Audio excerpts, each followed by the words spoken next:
नमो अरिहन्ताणं नमो सिद्धाणं नमो आयर्याणं नमो वज्रायाणं नमो लोये सप्तसाहूणम् एषो पञ्चनमुक्कारो सप्तपावपणासनो मंगलानं च सव्वेसे परमं हवै मंगलं भगवान् वीरो मंगलं गौतम प्रभु मंगलं स्थूलिभद्राद्य जैनो धर्मोऽस्तु मंगलम्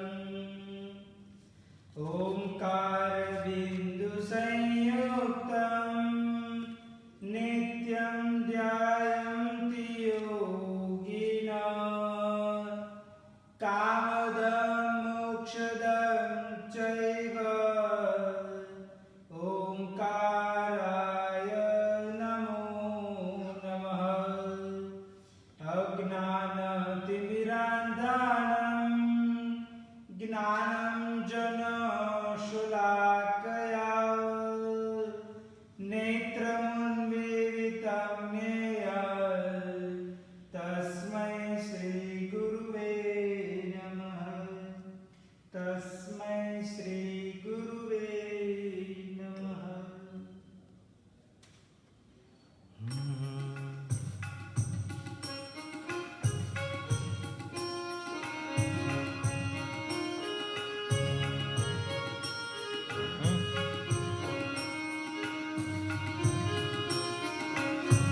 हर कदम पर हिंसा करूं, हर एक पल हर एक स्थल ये जिंदगी मेरी टिकी कितने जीवों की मौत पर कब मुनि बनूं सब कुछ सहूं पर दुख कभी किसी को न दूं इस पापमय संसार को कब छोड़ दूं कब मुनि बनूं इस पापमय संसार को कब छोड़ दूं कब मुनि बनूं। कभी लोभ वश कभी हास्य वश कभी क्रोध वश भव वश करी कितना असत्य वचन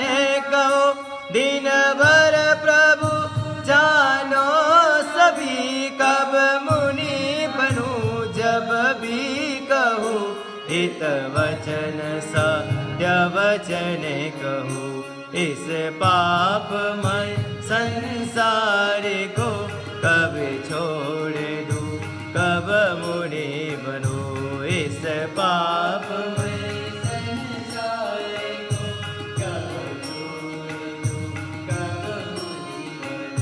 भूख प्यास गर्मी ठंड हो मुनि सहन कर लेते सभी पर जो किसी ने ना दिया साधन नहीं लेते कभी मैं तो जहाँ से जो मिले जैसे मिले लेता रहूं इस पापमय संसार को कब छोड़ दूं कब मुनि बनूं इस पापमय संसार को कब छोड़ दूं कब मुनि बनूं। अंग स्पर्श सुख रस स्वाद सुख संगीत सुख पाया मुझे रंग रूप ने तो रात दिन बेहम तड़प पाया मुझे नई भोग में है त्याग में सुख शांति अब जान लूं इस पापमय संसार को कब छोड़ दूं, कब मुनि बनूं इस पापमय संसार को कब ना देव गुरु साधर्मिको की भक्ति ना प्राणी दया, दुखियों की ना करुणा कभी, बस धन ही मन पीछा गया, धन के बिना जीवन गुजारे, साधुओं की क्या कहूँ इस पापमय संसार छोड़,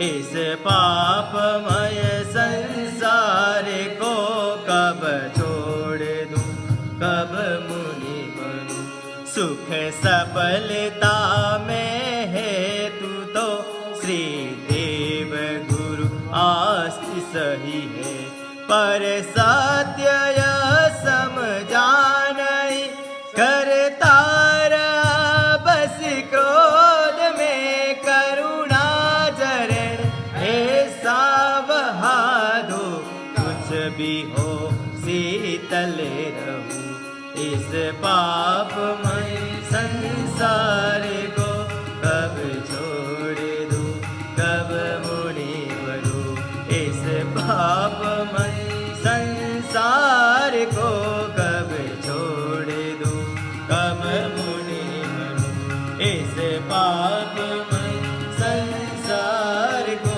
कब छोड़ दूं, कब मुनि बनूं, कब छोड़ दूं, कब मुनि बनूं, कब छोड़ दूं, कब मुनि बनूं। धर्म जिज्ञासु भाइयों और बहनों, 18 पापस्थानक में 5 पापस्थानक परिपूर्ण हो चुके हैं। 6ठा पापस्थानक यानी कि क्रोध कहा जाता है। क्रोध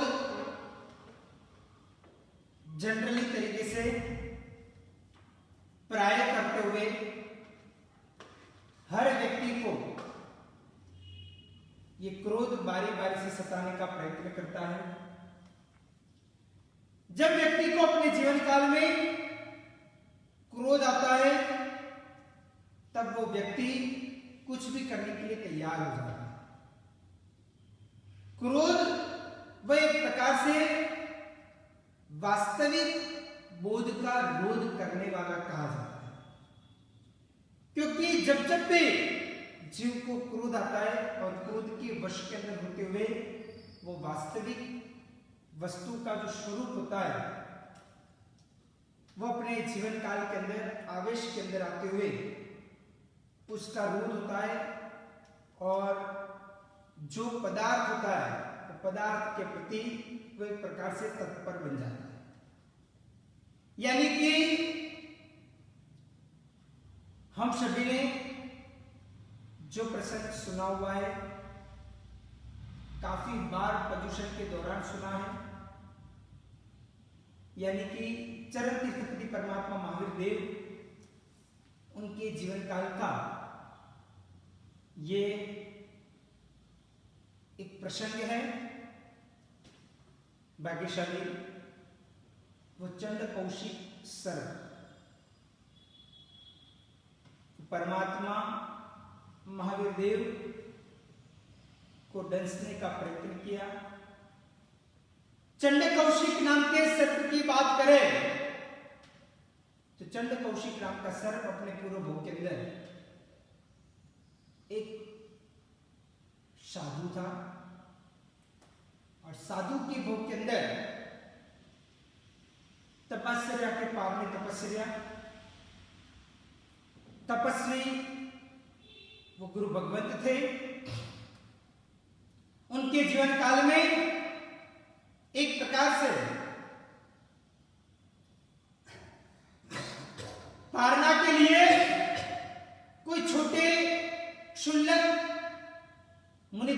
को साथ में लेते हुए वो गोचरी के लिए निकले और रास्ते में कोई मेंढकी पैर के नीचे आ गई। भाग्यशाली, जब व्यक्ति को क्रोध आता है तब वो व्यक्ति क्या करके बैठता है? उन्होंने एक प्रकार से ये मेंढक की पैर के नीचे आने के बाद भी उन्होंने ये विचार या तो ये विचार नहीं किया, ये देखा नहीं कि मेंढक की आई है, मुझे प्रायश्चित लेना चाहिए, इस प्रकार का विचार उन्होंने नहीं किया। परंतु उनके पास में जो क्षुल्लक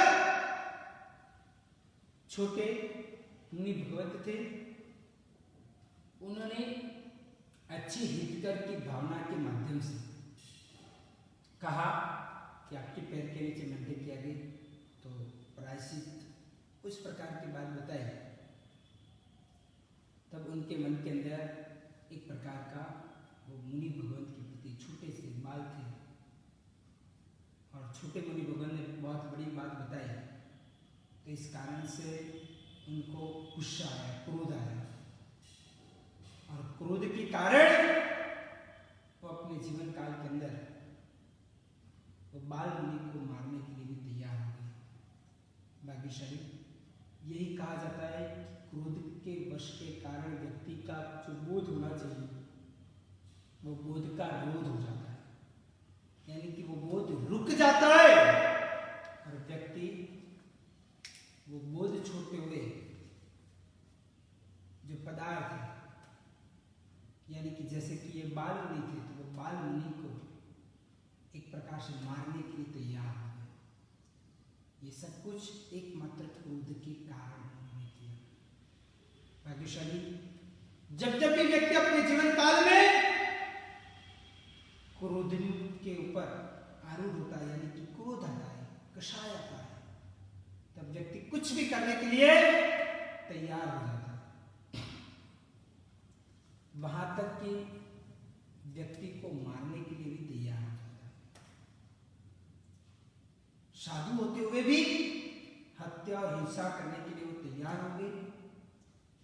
बाल मुनि को मारने के लिए वो भागे, आगे शिष्य और पीछे गुरु। शिष्य जीव बचाते हुआ आगे भाग रहा है, गुरु वो शिष्य को धमकाने के लिए, मारने के लिए, जो क्रोध के कारण एक आवेश आया था, वो आवेश को पूर्ण करने के लिए उनके पीछे भागे और बीच में कोई थंबा आया और वहां पे पटकाते हुए वो एक प्रकार से गुरु थे, वही के वही काल धरने। भाग्यशाली, सोचो, साधुपना होने के पश्चात भी क्रोध ने उनको नहीं छोड़ा। क्रोध के कारण उन्होंने अपना जीवन काल के अंदर साधुपना तो गुमाया, परंतु एक प्रकार का चारित्र का उनका गुण जो था, उसका जो शेष पुण्य आदि वगैरह बचा हुआ था, उस कारण से वो ज्योतिषी देवता तो बने, परंतु अभी भी वो क्रोध का पाप जो लगा हुआ था उसको भोगना बाकी था। और इस कारण से सबसे पहले साधु बना गया। आगे बढ़ते हुए मनुष्य भाव चला गया, जैन धर्म चला गया और तिर्यंच योनि के अंदर जाने की दिन आ गई। भाग्यशाली, क्रोध ऐसा कहा जाता है कि एक बार आने के पश्चात अगर सावधान नहीं रहे, अगर उसका उपयोग ध्यान नहीं रखा, जीवन में से उसको दूर करने का प्रयत्न यदि नहीं किया, तो वही क्रोध दिन प्रतिदिन बढ़ने का प्रयत्न करता है। एक चीज खास विशेष करके याद रखना कि क्रोध दिन प्रतिदिन बढ़ने का प्रयत्न करता है।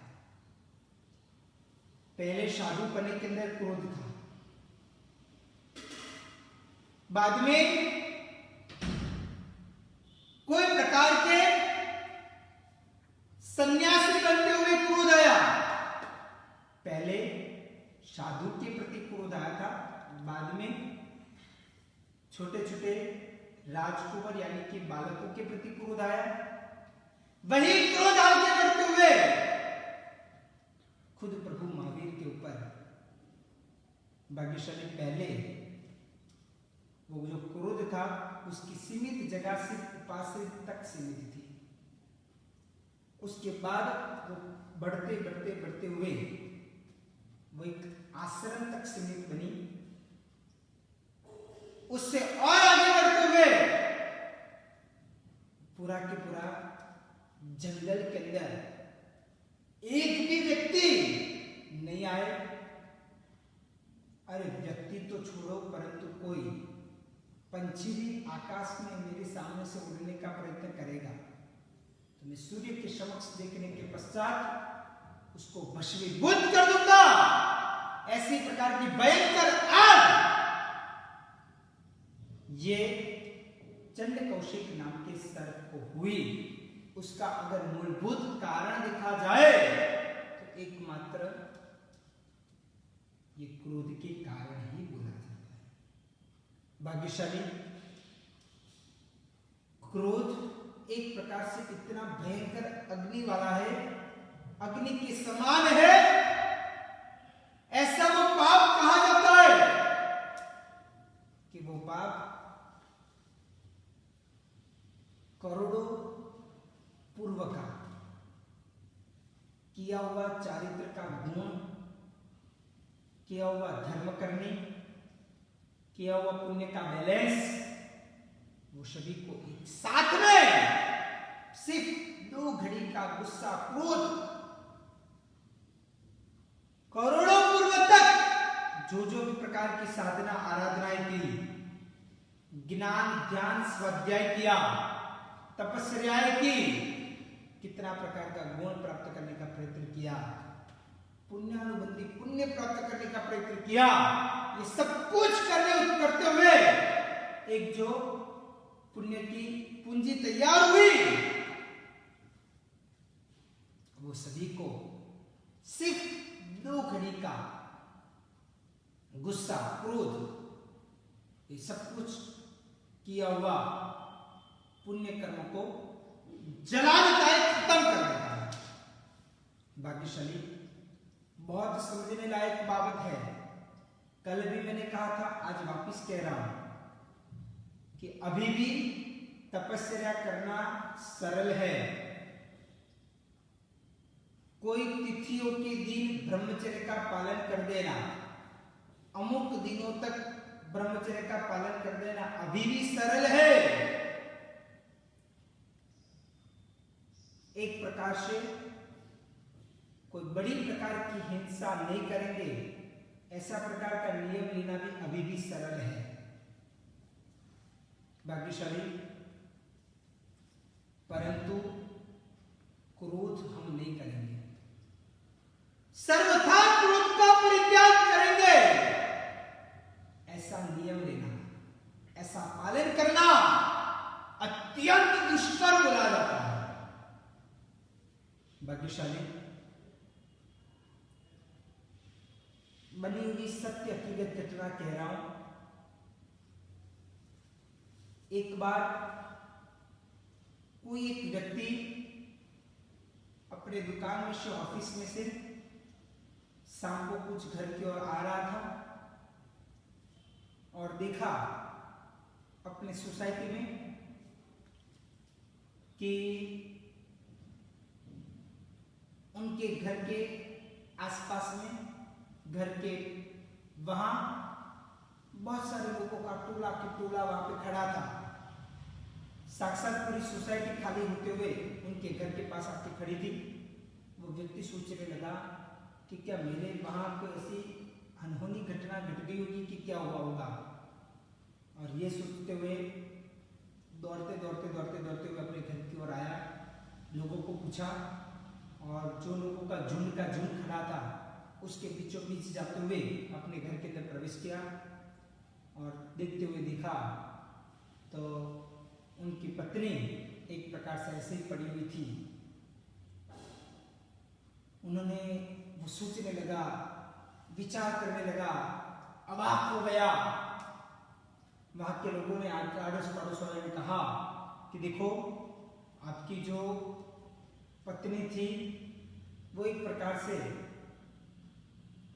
कुछ घर का अनाज आदि वगैरह का कार्य कर रही थी और वो अनाज को साफ करने का काम करते करते हुए कुछ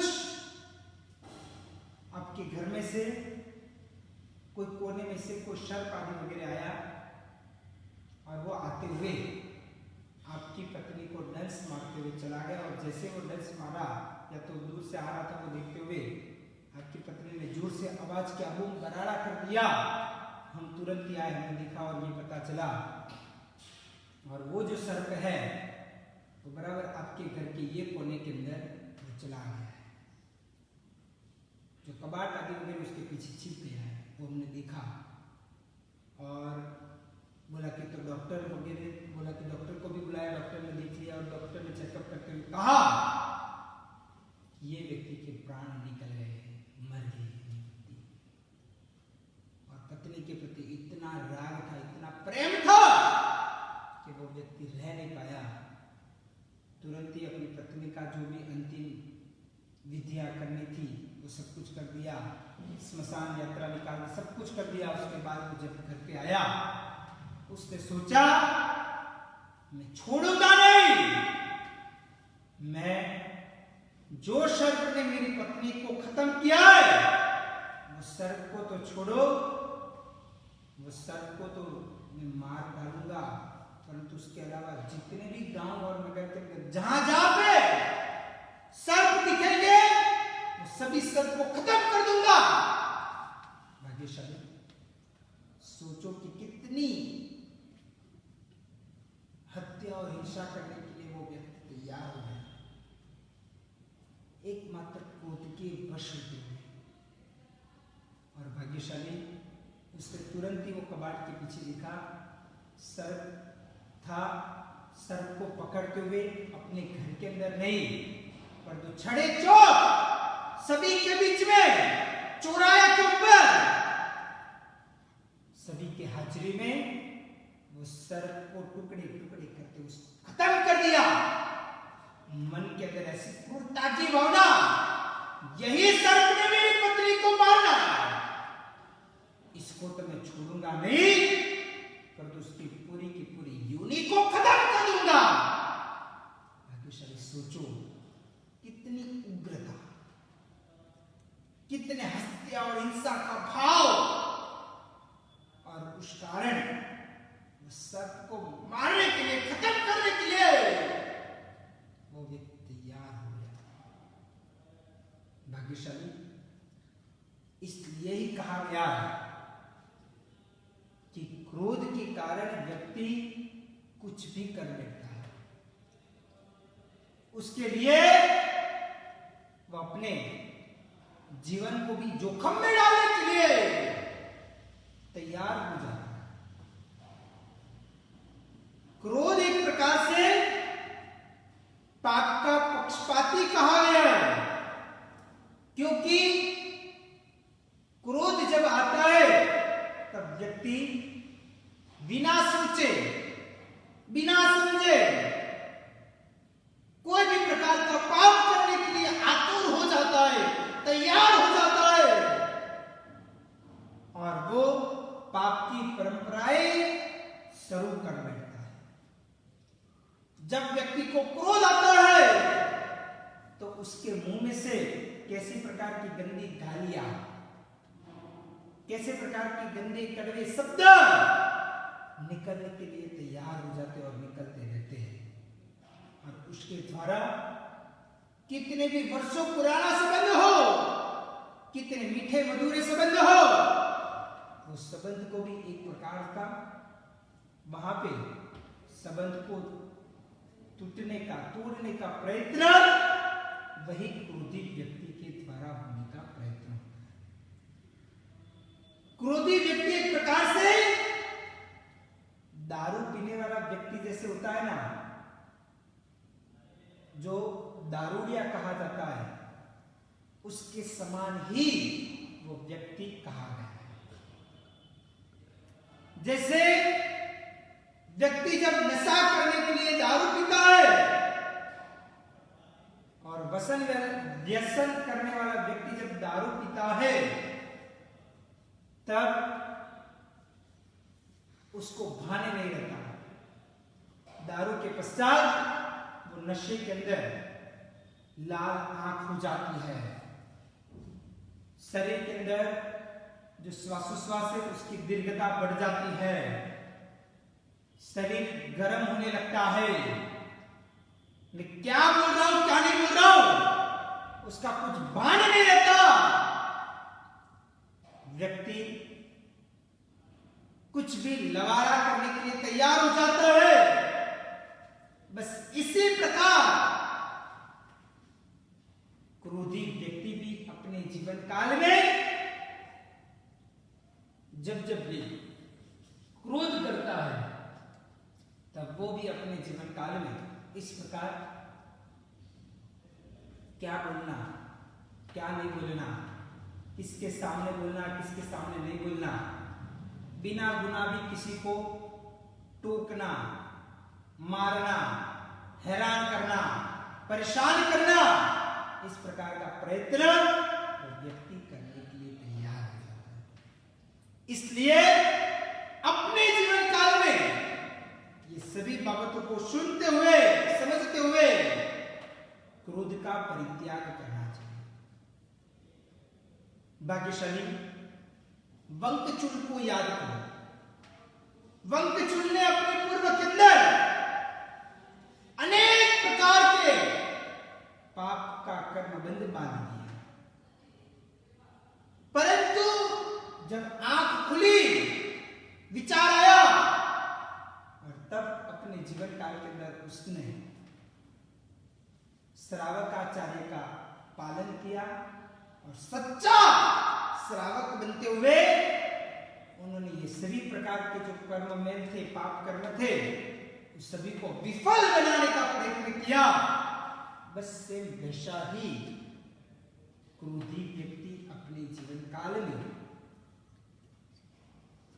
करोड़ों पूर्व वर्ष का की हुई जो पुण्य की पूंजी है, उसको एक साथ में खत्म करने का प्रयत्न करता है।